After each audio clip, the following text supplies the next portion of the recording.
Hey mga brods, Derrick Rose. Alam mo naman natin na ito ay retired na mga kabrods. Mas kilala siya sa Chicago Bulls mga brods and the youngest MVP in the NBA history at the age of 22 years old mga brods. Nakuha na niya yung kanyang MVP award mga kabrods dito sa Chicago Bulls. From 2008 to 2016, Bulls itong si Rose. Ang nakadali lang talaga at yung isa sa mga nagpa-down sa kanyang career yung kanyang ACL injury.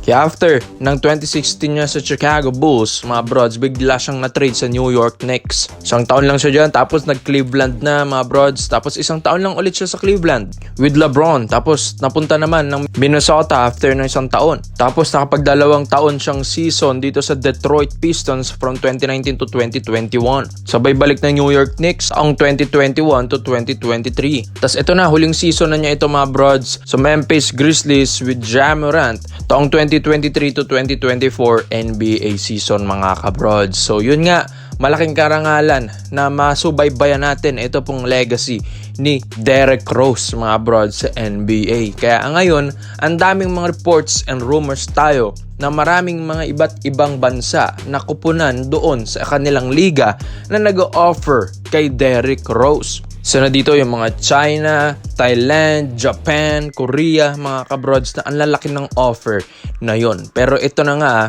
isa nga sa mga talagang nag-offer kay Derrick Rose, ito nga pong SGA natin, ang Strong Group Athletics natin na maglalaro sa Dubai Invitational League mga kabrods. At kasama dito si Dwight Howard. At yun nga, tinutulungan ni Dwight ito pong sina Coach Charles Chu na kumbinsin ito pong si Derrick Rose. Biro nyo, Dwight Howard na yan ha. At yun nga mga brods, kung ang SGA nga kayang kunin sina Dwight Howard, mga kabrods, syempre, makakaya rin nila ang isang Derrick Rose, mga brods. At ito nga, nung simulang ito pong si Howard ay naglalaro na sa SGA, may mga reports and rumors tayo na ang Converge Fiber Xers gustong kunin si Dwight Howard, mga brods. At ito na nga, ang isa sa mga PBA team na if ever man na makapaglaro si Derrick Rose sa SGA, mga kabrods, ay yun nga, gustong kunin ng SMB ang isang Derrick Rose sa Commissioner's Cup or Governor's Cup, mga kabrods. Dahil sa Commissioner's Cup, alam naman natin, wala ng height limit doon. Pero yun nga ang SMB kasi, talaga malaki ang tiwala nila sa 8-time MVP na si Junmar Fajardo, mga kabrods. And yun nga, kahit mas malalaki kay Junmar, maski 7-footer pa yan, talagang kinakain niya. Yun nga, ang isa nga sa mga kailangan ng SMB, yung isang point guard, flashy, and scorer na point guard, mga bros, na import. And yun nga, bagay na bagay ang isang Derrick Rose dito sa SMB. At yun nga, ang dami. Isipin nyo mga brods, ang daming mga fanbase ni Derrick Rose ang manonood sa PBA if ever man.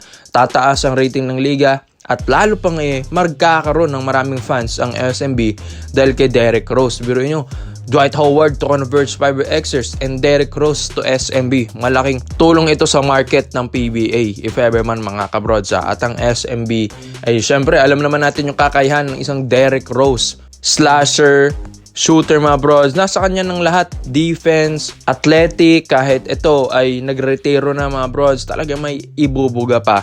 Ito, maski nga si Howard, diba? Kaya ang laki ng may tutulong niya sa SMB, mga bros, kung sakali man.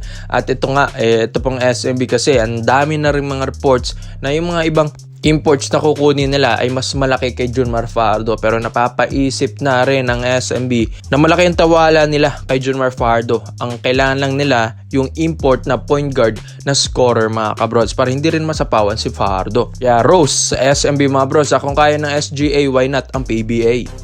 So dito naman po tayo sa kabilang balita naman natin, mga brods. Bali-balita nga na ito pong si Mikey Williams, zero chance na babalik na ng TNT Tropang Giga. Yun ay ayon sa mga reports natin.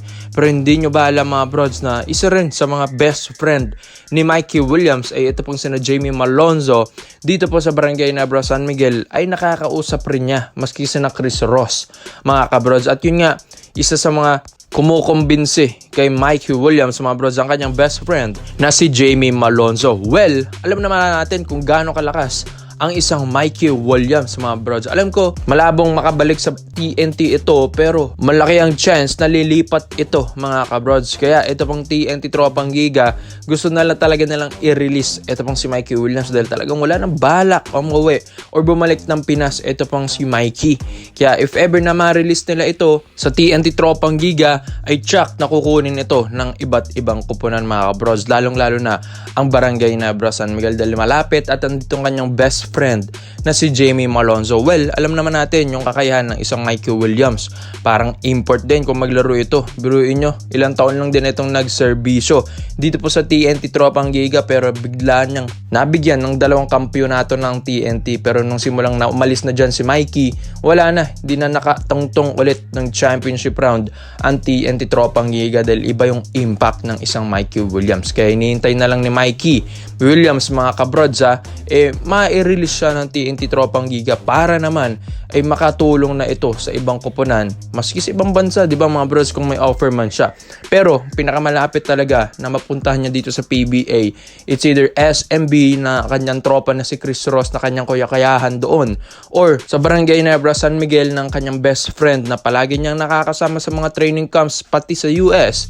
Ito pong si Jamie Malonzo mga kabrods. Well, ito pong Barangay Nebra, isa ito sa mga talagang nakikita ni Mikey Williams na may potential na mabigyan niya talaga ng kampyonato dahil syempre, biro nyo, with or without Mikey Williams, ang lakas ng Hinebra. Pero kung nandyan pa si Williams mga brods, ay lalo na. Kaya ito pong si Williams at ang kanyang agent mga brods ay kinokontak ang TNT Tropang Giga para ma-settle na yung negotiation na ma-release na ito pong si Mikey Williams dahil sayang din, hindi siya makapaglaro sa ibang liga mga kabrods or kahit mapunta sa ibang kupunan dahil yun nga ang TNT ay naka-hold pa sa kanya mga brods. Kaya next season baka ito na nga ang pagbabalik na Mikey Williams sa PBA pero hindi na sa TNT Tropang Giga kung saan ay mapupunta na sa Barangay Hinebra or sa SMB mga brods. Ang pinakamalapit Hinebra talaga mga kabrods. So ngayon ay nagpa-practice at nag-e-ensayo si Mikey Williams sa US at yun nga nagpapakondisyon and kailangan stay in shape pa rin siya. Kaya if ever man na ma-release kasi siya ng TNT talagang pupunta ito na ibang kupunan na mga kabros. Di hamak na hindi na talaga ito babalik ng TNT Tropang Gigas pagkatapos ng ginawa sa kanya ng TNT. Ang pinaka-issue lang kasi ni Mikey Williams yung kanyang attitude sa kanyang kupunan mga brodsel. Syempre gustong gusto niya yung malakihan ng yung sahod. Well, hindi naman mga problema ang Hinebra dyan dahil ang yaman din ng Hinebra. Kayang-kaya nilang bigyan ng malaking sahod ito pong si Mikey Williams pero hindi nila ito isasagad sa expectation ni Mikey Williams dahil syempre kailangan mabigyan muna niya at ma-prove niya na talagang deserve niya na mabigyan ng malaking sahod sa PBA at sa Barangay Nebra San Miguel kung ito ay mapakampyon niya ang Barangay Hinebra San Miguel. Kaya exciting ito mga brods. Mikey Williams is wearing a different jersey na kung saan Hinebra jersey na at magiging kakampi pa niya si Malonzo. Ang lakas na ng Hinebra, biruin nyo. Magsasabay-sabay yung mga injured players like Isaac Go, Jeremiah Gray, and Malonzo next season tapos makuha pa yung Mikey Williams. Ang lakas na lalo mga brods. Kaya ngayon, focus muna sila sa semifinals against SMB. Kaya komento mo lang opinion mo dito mga brods at isa natin yan. Salamat po sa panonood mga brods. This is our related highlight. Yun lang. I'm out.